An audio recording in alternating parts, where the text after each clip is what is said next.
फू already चालू झालेलं, मला माहीत नव्हतं. I was not a fresher over there. तर मला तिथून मग बोलावणं आलं, की असं असं आहे आणि तुला वाईल्ड कार्ड एंट्री करायची आहे. आणि दॅट वॉज हो. काय म्हणतात त्याला, कॉम्पिटिशन होती ती. त्यामुळे ऑलरेडी हो, सगळे हो, वैतागलेले, की भरपूरची. एक हो. वाईल्ड कार्ड आलेलं की कोणाला आवडत नसतं. बरोबर. कोणताही शो असू दे, बिग बॉस पण घ्या किंवा कुठलाही घ्या. कारण हं. मागून कानामागून आली आणि तिखट झाली, तिखट असं होऊ झाली. शकतं होऊ शकतं. प्रत्येक वेळेला. तर आणि मग मला पार्टनर निवडायचा होता. तर मग तिकडे 2 मुली होत्या. ती मुभा होती? हो, हो. मला नव्हती, त्यांना होती.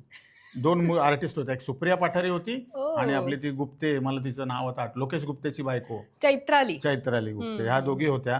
तर मग त्यांना मुभा दिली, की तुम्ही निवडा, विकास कोणाला पाहिजे.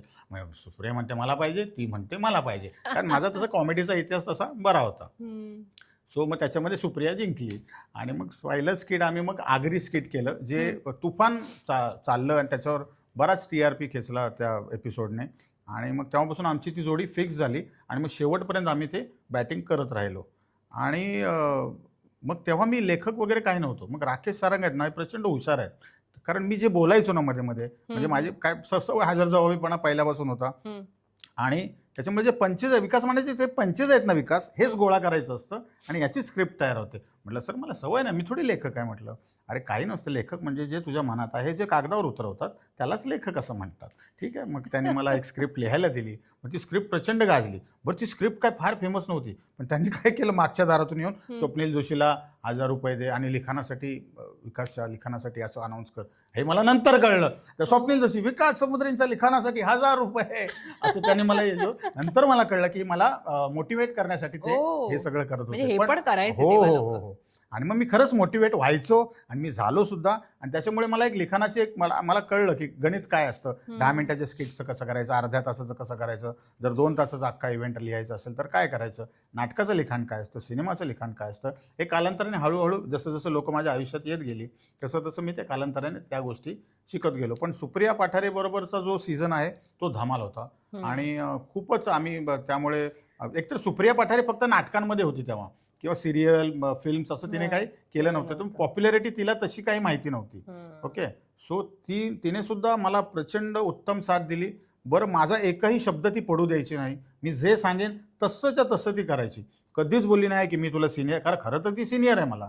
मी तुला सिनियर आहे, नाही तू माझा ऐका, असं कधीच नाही बोलली. तिने माझ्यावर प्रचंड विश्वास टाकला आणि त्यामुळे आमचं प्रत्येक स्किट हे वाजतच गेलं आणि आम्ही तो सीझन धमाल करून टाकला. पण मला आता मी जसं म्हटलं तसं की तुमच्या दोघांचे तर दणकेबाजच तुम्ही करायचं ते स्किट आणि हे सगळं.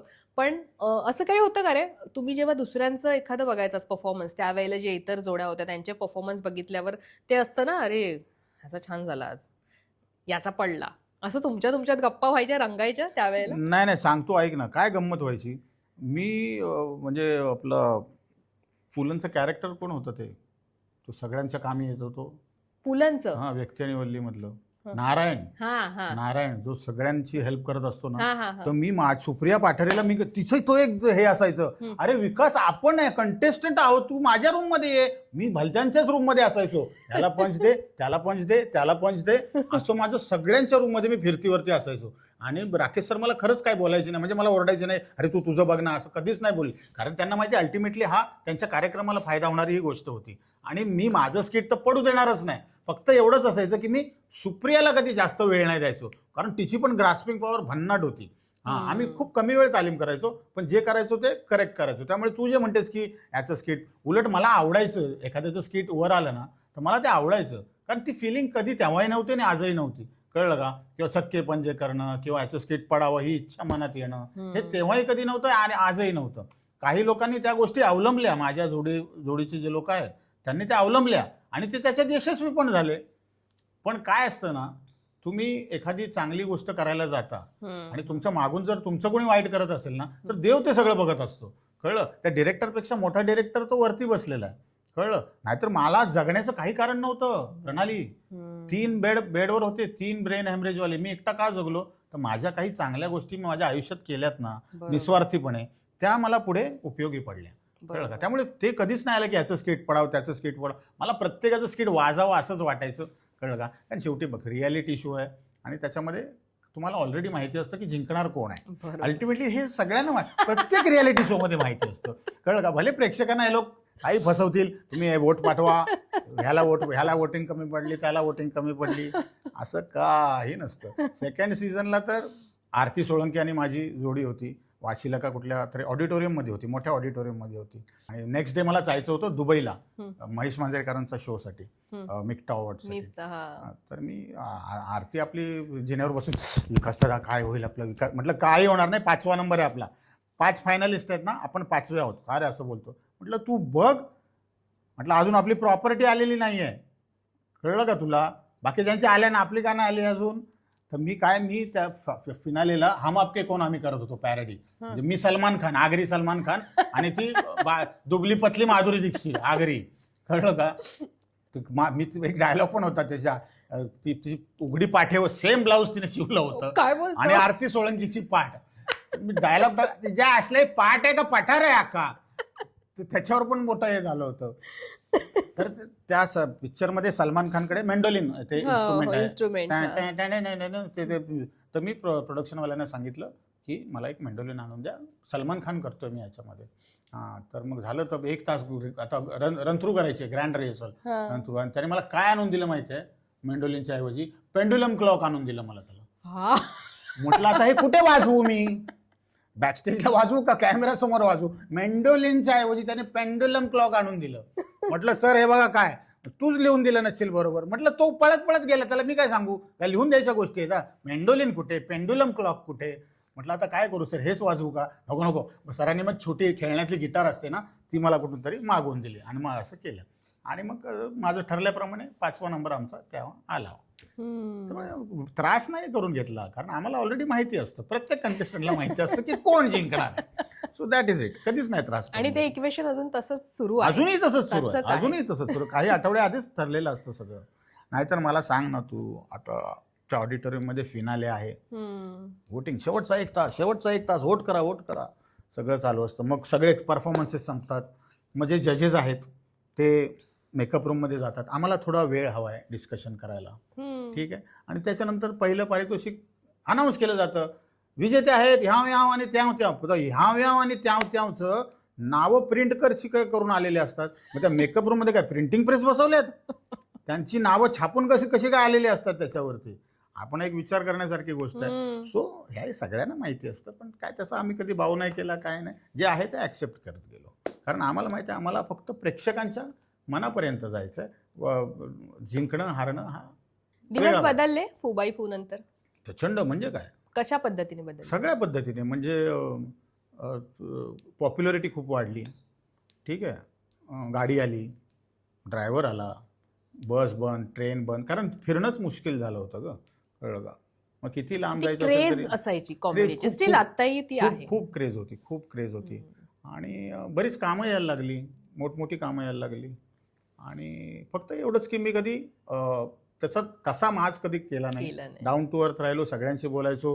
शूटिंगला पण कधी मी गेलो तर मी सेटिंग बॉयवाल्यांना, सेटिंग जे पोरं आहेत ना त्यांच्याबरोबर जेवायला बसायचो. मी कधी व्हॅनिटी फार मी त्याच्यामध्ये पडलो नाही. मी जे इतर काम करणारे असतात लोक, त्यांच्याबरोबर मी जेवायला बसायचो. अगदी स्पॉट बॉयला त्रास व्हायचा जेव्हा शूटिंग संपायचं ना, आणि कलसे सर नाही दिखेंगे असे त्या लोकांना त्रास व्हायचा. सो असं सगळं चांगलं बऱ्यापैकी फरक पडला आयुष्यात.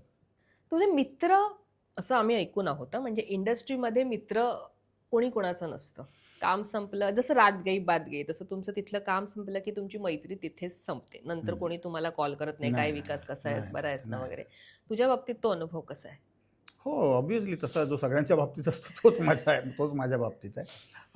बट कसं असतं, आता किती जण कॉन्टॅक्टमध्ये आहेत, तेव्हा कसे होते सवंगडी सगळे? नाही बघ, कसं असतं ना, तर तू एखाद्या प्रोजेक्टमध्ये सांग, तो खूप काळ एकत्र आहात तुम्ही. आता एक नाटक आहे आणि त्याचे खूप प्रयोग आहेत, महिन्याला 20 प्रयोग 25 प्रयोग, आणि काही वर्षे नाटक चालतं, बरोबर. सो तुम्ही कनेक्टेड असतातच एकमेकाशी, भेटी गाठी वगैरे सगळं चालू असतं. कालांतराने ते नाटक बंद होतं, तुम्ही वेगळ्या कामाला लागतात, ते वेगळ्या कामाला लागतात, तुमचे टच कमी होतात. ओके, तुम्ही एखादी मालिका करताय, ती मालिका काही वर्ष चालते, तो तुमचं रोजचं येणं जाणं, त्या मालिकेनिमित्त तुम्ही काही इव्हेंट्सला भेटत असता, किंवा तुम्ही एकत्र इव्हेंट्स ते करत असता, बरोबर. किंवा त्या मालिकांमधलेच काही लोक एका पिक्चरमध्ये असतात, त्यामुळे तुमचे कनेक्शन्स चालू असतात, कुठे ना कुठे भेटी गाठी चालू असतात. पण अगदी जेव्हा तुम्ही लांब पडता ना, तेव्हा तेव्हा खरा माणूस कोण आहे ते कळतो. म्हणजे फोन नाही, आपण फोन केला तर उचलायचा नाही, का तर ह्याचं काही चालू नाही, ह्याच्यापासून मला काही फायदा नाही, असे नाही नाहीचा जो काही पाडा असतो ना बॉस, तो मी आयुष्यामध्ये खूप झेललेला आहे. हम्म, हम्म, हां, हम्म, पण मी एवढं पण सांगतो की माझ्या कठीण काळामध्ये खूप लोक उभी राहिली. हम्म. मी अजिबात कुणावर नाराज नाही ना, मी आयुष्यावर नाराज आहे ना, मला माझ्या आयुष्यात आलेले जे लोक आहेत मी त्यांच्यावर नाराज आहे. माझ्या खूप ते लोक माझ्या कठीण काळामध्ये सगळे उभे राहिले, माझ्या पाठीशी उभे राहिले, माझ्या बायकोच्या पाठीशी उभे राहिले, कळलं का? आणि मला मॉरली सपोर्ट खूप मला केला लोकांनी. म्हणजे हॉस्पिटलमध्ये सुद्धा जेव्हा मी बेशुद्ध अवस्थेत होतो तेव्हा पण बरीच लोक येऊन गेले. अवधूत गुप्ते, मंगेश देसाई, सागर कारंडे तर काय तो बालपणीचा तुझा मित्र आहे मित्र. तो. हम्म. तो सुद्धा आला आणि बरीच मंडळी येऊन गेली. हे मला नंतर कळलं बायकोकडून की हे लोक येऊन तुला भेटून गेले आणि खूप लोकांनी फंड रेझिंग केलं हम्म. माझ्या नकळत सुद्धा. प्रशांत दामले आहेत, अंकुश चौधरी आहेत, पॉलिटिकली एकनाथ शिंदेंनी खूप हेल्प केली मला त्या काळामध्ये आणि असे बरेच लोक आहेत की ज्यांनी माझ्या पाठीशी उभे राहिले. त्यामुळे या ज्या छोट्या छोट्या गोष्टी आहेत ना, हे मी खूप मागे टाकून आलोय. आयुष्यापुढे काहीच नसतं. बरोबर. जेव्हा तुझं आयुष्य जाणार होतं तेव्हा तुला किती लोकांनी हेल्प केली हम्म. हे फार महत्वाचं आहे. महत्वाचं कुणी आहे. नाही केली हे इम्पॉर्टंट अजिबात नाहीये. उघडत बसणं काही पॉईंट महत्वाचं. नाहीये. खूप मोठा चमत्कार देवाने केलाय ना तुझ्या आयुष्यात. समजा काही लोकांचं आयुष्य तेवढंच असतं. आय वॉज किती वय होतं माझं आता मी 38 इयर्सचा होतो जेव्हा हे सगळं झालं तेव्हा.